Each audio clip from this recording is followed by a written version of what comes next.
arrin aan hore looga baran kaftanka siyaasadda laakiin dadka u noqon karaya digniin iyo inay wax soo ogaadaan sax oo laga soo hortago ciidamada al-shabaab oo meel ka mid ah Soomaaliya dhex maraya oo ku fool leh meel aynu tilmaami doono ayaa sirta caynkaas inagoo gabagabadii barnaamijkeena aan hadda gudagali doono ayaa waxaan rabaa inaan ku soo gabagabeeyo sidii hore baan dadkeena daawan ugu ballan qaaday kooxda al-shabaab oo dhul ay mareen iyagoo guuraya aan rabo in aan deegaanadaasi dadkii gaarsiino waa sax kooxda al-shabaab afur meel la yiraahdo ay soo weerareen maal dhaweyto dad tiro far badan ay ku laayeen oo ciidamada Puntland sax dibkii meeshii wali uu taagan yahay haddaba xalay saqdii dhexe ayaa ciidamo guuraya oo al-shabaab oo buurtii ka yimid ay soo dhex mareen dhul ama deegaano dhinaca ceergaabo aan ilaahdo aaga meesha la yiraahdo hadaaftimo ayaa lagu arkay 80 nin oo aad u hubaysan oo kooxda al-shabaab ayaa dad reer miyiga weydiiyay meesha ay ceergaabo ka xigto ceergaabo u socdaaba ilaa anaga wax ragnay dabeetana dhinaca ka mareen degmada dad baa markaa soo arkay oo ay la hadleen oo ay directionka weydiiyeen nimankii baabuur baa u timi dabeetana dhinaca ceergaabo ayay afka saareen nimankaasi waxaan uga digaynaa ummadda deegaanka soo dhani in ay standby ay galaan oo ay ka feejignaadaan maamulka Soomaaliland especially uu la socdo dhaqdhaqaaqaas oo ah dhaqdhaqaaq aan la dhayalsan karin oo dhibaato keeni karaya xogta dhabta haddii aan sheego waxay u socdaan oo ay tegayaan meel la yiraahdo beer burco xagga ka toosan marka buuraha golis ee taxan dhinaca sanaag ceergaabo ay ka samaysanayaan fariisimo waxay kala tegayaan beer meesha la yiraahdo sida macluumaadkan sirta aan ku hayno cidna ma dilin cidna ma maagayaan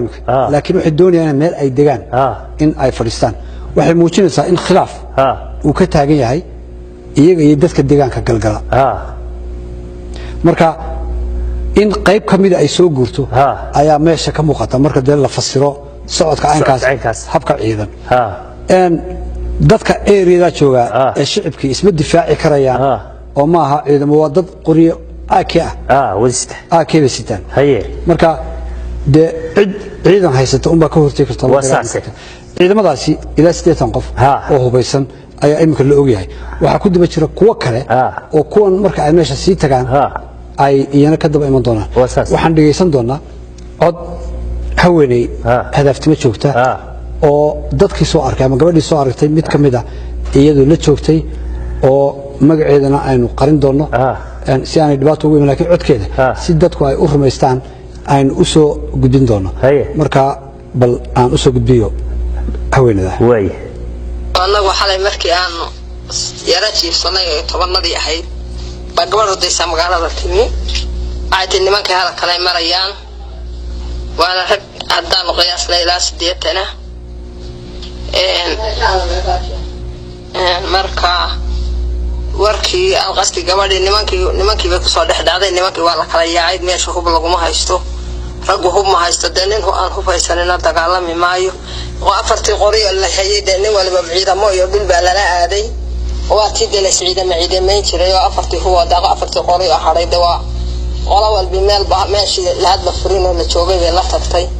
hadday la tagtayna de maxay haytay meesha waxaan joogaa waxa halka hadaftimo waxa jooga waa ciyaal iyo dumar yaa faraday oo kii waay ragii waa ka tagay waa in dooftay iyo in xeebaha jirta iyo in hargeysa taagan iyo in xamar taagan iyo inta iyo afar kale waxa jooga la baran la boosaaso horta waxa jooga hadaftimo waa dumar iyo caruur xaafadina waa maran tahayba xaafad waxa u soo hoyda marka toban guri dhaxsid hal guri lagu jira waxa xaafadi waa cidla waa laga wada dhoof marka horta dhibaatadaasi waa jirtaa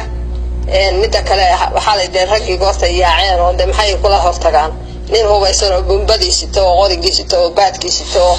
wax walba sita lama dagaalama kartid alqasti nimanka hadaan lu darnay nimankaas waxa weeyaan kulli waa niman reer waqooyi ma aha nimankii koonfurta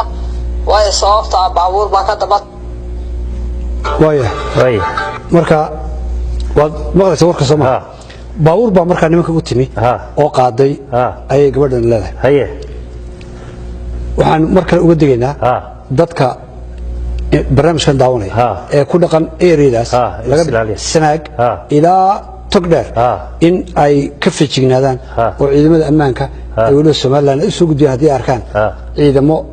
ama dad wada socdo oo hubaysan oo farabadan oo ay ka shaqeeyaan hadii arkaan in warbixintaas aanay guryahooda la tigno la aamusine ay markaba u gudbiyaan